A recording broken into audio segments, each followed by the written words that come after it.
Today we will discuss capital budgeting. Do you have any idea of capital budgeting? किसी को है थोड़ा बहुत कैपिटल बजटिंग का idea? What is capital budgeting? Capital budgeting is a long-term planning.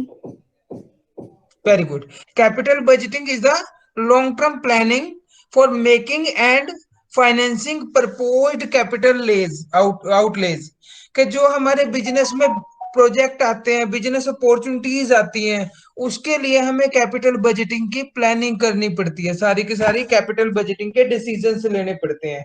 Capital budgeting के decision कैसे होते हैं? देखो, ये हमारे इरिवर्सेबल डिसीजन होते हैं।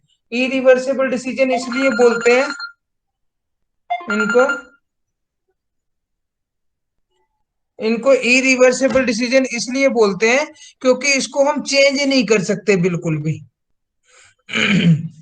अगर अब चेंज करेंगे तो भारी लॉस होंगे। सपोज करो हमारे हमने बिजनेस में 50 लाख रुपए की मशीनरी परचेज करने का डिसीजन लेना था, तो कैपिटल बजटिंग डिसीजन में ही आएगा ये। अगर हम फिक्स्ड एसेट्स में इन्वेस्ट करने का डिसीजन लेते हैं, it means we are taking capital budgeting decision. तो 50 लाख रुपए की हमने मशीन खरीद ली है, बाई चांस हमने गलत मशीन ले ली है, हमारे से जो स्पेसिफिकेशन के हिसाब से नहीं ली है, तो क्या हम इजीली उस मशीन को बेच सकते हैं? No, sir. उसको आके नो बदल सर, सकते हैं? No sir. तो ये हमें वो लंबे टाइम तक यूज करनी ही करनी पड़ेगी। लेकिन अगर हमारे बिल्कुल भी स्पेसिफिकेशन की नहीं है, तो हमें क्या करना पड़ेगा? भारी लॉस उठा के उसको चेंज करना पड़ेगा। तो इसलिए ये डिसीजन जो है हमारे बहुत सोच समझ के, रैशनल डिसीजन होते हैं जिनको सोच समझ के लिया जाता है। The example of the capital expenditure are purchase of fixed assets such as land and building, plant and machinery, goodwill extra. The expenditure related to addition, expansion, improvement the above assets। जो ऊपर वाली assets में कोई, जैसे किसी के पास 1 करोड़ रुपए की बिल्डिंग पड़ी है, उसका प्रोजेक्ट अब बढ़ रहा है, काम बढ़ रहा है, उसने 50 लाख की और बिल्डिंग खरीदनी है आसपास, तो इसको क्या बोलते हैं हम? Capital budgeting. एडिशन कर रहा है वो, उसमें एक्सपेंशन कर रहा है, इंप्रूवमेंट कर रहा है। ठीक है, तो these are also called capital budgeting decision. The replacement of fixed assets, sometime we need to replace the fix assets. कैसे? सपोज करो हमारी मशीन 50 लाख की थी और 10 साल से हमारे पास है, आज उसकी वैल्यू जो है वो 5 लाख रुपीज रह गई है और बहुत ज्यादा परेशान करती है। तो हम क्या करेंगे? रिप्लेस करेंगे उसको। 5 लाख की इसको कंडम वैल्यू को बेच के 45 लाख रुपीज और लगाएंगे अपनी जेब से, और उसके बाद हम उसको एसेट को परचेज करेंगे, रिप्लेस करेंगे। Next, research and development project में भी हमारा कैपिटल एक्सपेंडिचर लगता है। तो डेफिनेशन क्या होती है इसकी? चार्ल्स टी हॉर्नग्रीन ने इसकी डेफिनेशन दी है। Capital budgeting is a long term planning for making and financing proposed capital outlays. मतलब जितना भी हम बिजनेस में पैसा लगाते हैं, फिक्स्ड एसेट्स में, प्लांट में, मशीनरी में, बिल्डिंग में, गुडविल में, या कोई एक्सपेंशन में, या इम्प्रूवमेंट में, वो सारा का सारा हमारा कैपिटल बजटिंग डिसीजन होता है। Is that clear? Yes, sir. Yes sir. हम ये भी बोल सकते हैं capital budgeting is acquiring input with long term returns, कि हम लॉन्ग टर्म रिटर्न्स Yes, लेने sir. के लिए कुछ इनपुट एक्वायर करते हैं, कुछ मशीन्स वगैरह लगाते हैं अपने पास।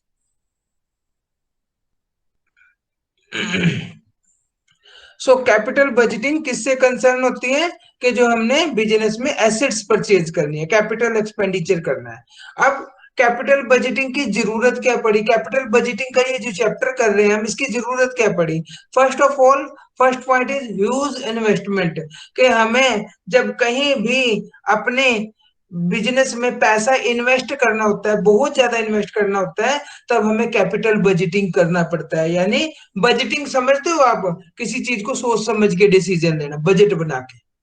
कैपिटल बजटिंग जब हम वही एसेट्स खरीदते हैं बजट बना के। सपोज करो आप अपने घर में वॉशिंग मशीन लेने जाते हो, वॉशिंग मशीन लेके जाते हो, तो आप मार्केट में देखते हो कि मेरी जेब में पैसा कितना है, और मशीन्स की कौन कौन सी वैरायटी अवेलेबल है, जिसमें बिजली भी जो जो आपकी पावर सप्लाई भी तो हमारी जो वो कम लगे, ठीक है, और आपको टाइम पे काम करके दे, ठीक है, फुली ऑटोमेटिक भी हो, ठीक है, कपड़ा भी साफ करे, सारी चीज डिसीजन लेते हो ना बहुत सोच समझ के।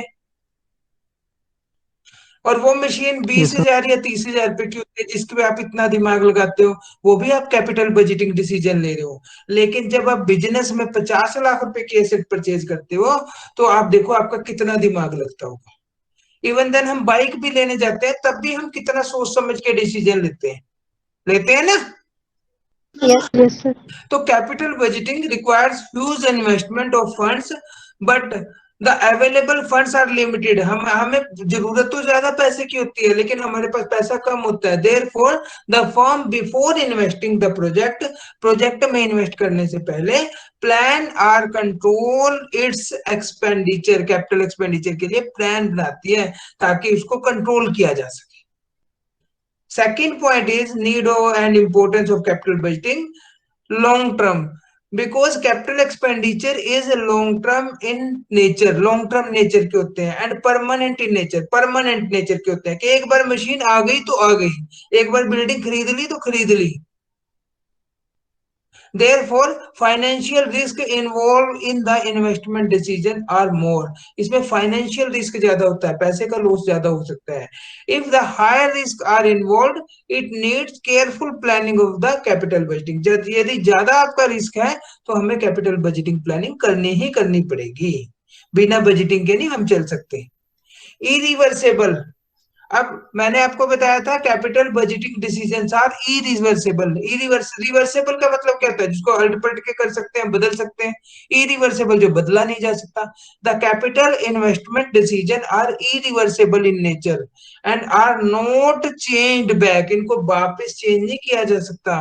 Once the decision is taken for purchasing permanent assets, it is very difficult to dispose of those asset and without involving huge losses. बिना ज्यादा लॉस के, ऐसा नहीं है कि लॉस नहीं होंगे, अगर आप उसको चेंज भी करना चाहोगे तो आपको बड़े हाई लेवल के लॉसेस को बियर करना पड़ेगा। Next is long term effect.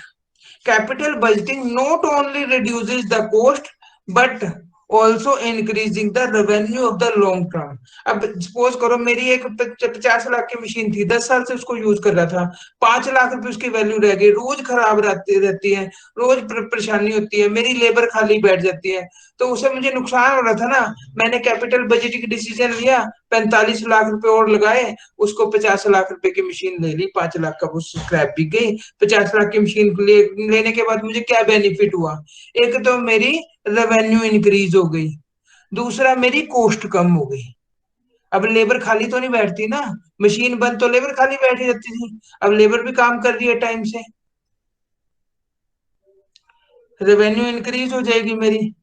तो ये इसलिए हमें इम्पोर्टेंट जो ये need and importance of capital budgeting की क्या क्या होती है, क्योंकि इसमें ह्यूज इन्वेस्टमेंट लगती है, लॉन्ग टर्म हमें पैसा लगाना पड़ता है, इरिवर्सेबल ना बदले जाने वाले डिसीजन होते हैं, और लॉन्ग टर्म इफेक्ट होता है इसका, यानी लॉन्ग टर्म में हमें प्रॉफिट भी होगा और हमारी कॉस्ट कम भी होगी, जिससे कि हमारा बिजनेस डेवलपमेंट करेगा। राइट? Yes, sir. समझ आ गया? Yes, sir. Yes sir. Yes, sir. अब कैपिटल बजटिंग प्रोसेस क्या होता है? कैपिटल बजटिंग प्रोसेस में सबसे पहले आइडेंटिफिकेशन ऑफ वेरियस इन्वेस्टमेंट।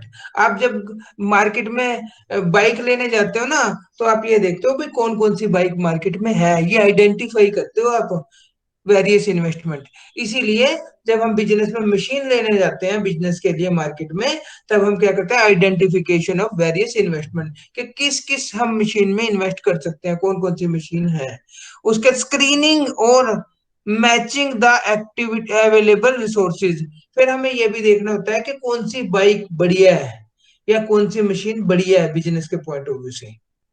फिर इवेल्युएशन ऑफ द प्रपोजल, फिर हमने दो मशीनें छांटी, उनको इवेल्युएट करना है भाई इसमें से ये बढ़िया है या ये बढ़िया है। फिर फिक्स्ड कर लेते हैं प्रॉपर्टी, भाई इसको ही हम फिक्सिंग कर लेते हैं, इसको खरीदेंगे, और फाइनल अप्रूवल देके इम्प्लीमेंट कर देते हैं उसको। राइट? Yes, sir. Yes. मतलब ऐसा नहीं है कि हम लोग जाते ही पैसे देंगे और खरीद लेंगे। इसको पहले आइडेंटिफिकेशन करना पड़ेगा, फिर आपको स्क्रीनिंग करना पड़ेगा, फिर इवैल्यूएशन। देखो, जब आप बाइक खरीदने जाते हो, फ्रिज खरीदने जाते हो, कुछ भी आप 20-30 हजार रुपए की घर में भी खरीदने जाते हो, तो आप डायरेक्टली या इनडायरेक्टली ये सारे प्रोसेस फॉलो करते हो।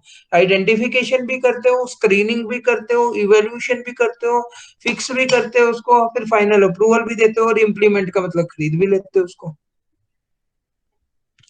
समझ आ गई? Yes sir.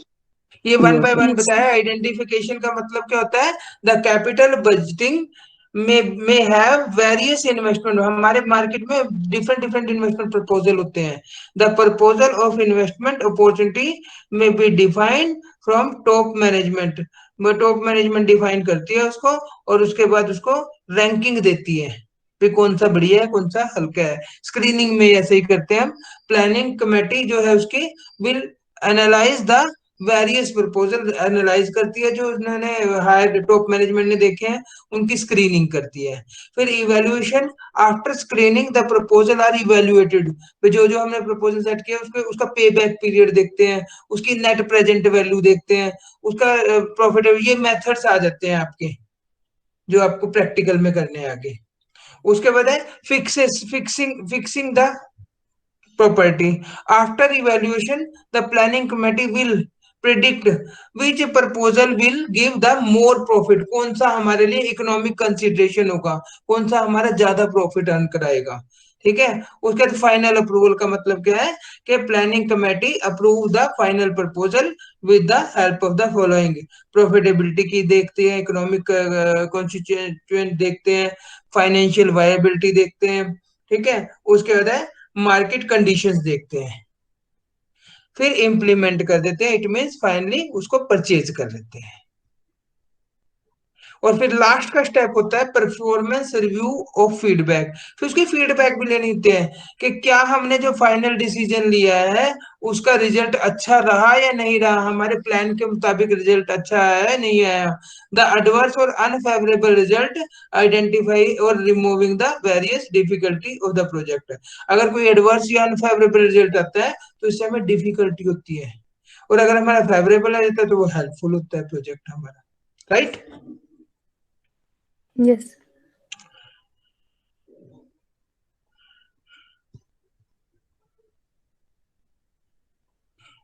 लो, आज हम लोग इतना ही करेंगे। ठीक है। आज हमने क्या किया है? कैपिटल बजटिंग डिसीजन क्या होते हैं? Capital budgeting is a long term planning for making and financing proposal capital outlay according to Charles T Horngren. ये हमारे इरिवर्सेबल नेचर के होते हैं, नीड में आ जाती है, इसकी ह्यूज में इन्वेस्टमेंट चाहिए होती है, लॉन्ग टर्म इन्वेस्टमेंट डिसीजन होते हैं, इरिवर्सेबल चेंज ना होने वाले डिसीजन होते हैं, और लॉन्ग टर्म इफेक्ट होता है। लॉन्ग टर्म में से प्रॉफिट इंक्रीज होता है, रेवेन्यू इंक्रीज होती है, कॉस्ट कम होती है।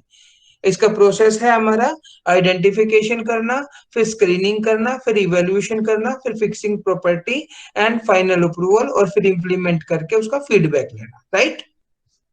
Yes sir. तो आज हमारा Yes. इतना ही ये होगा इसमें,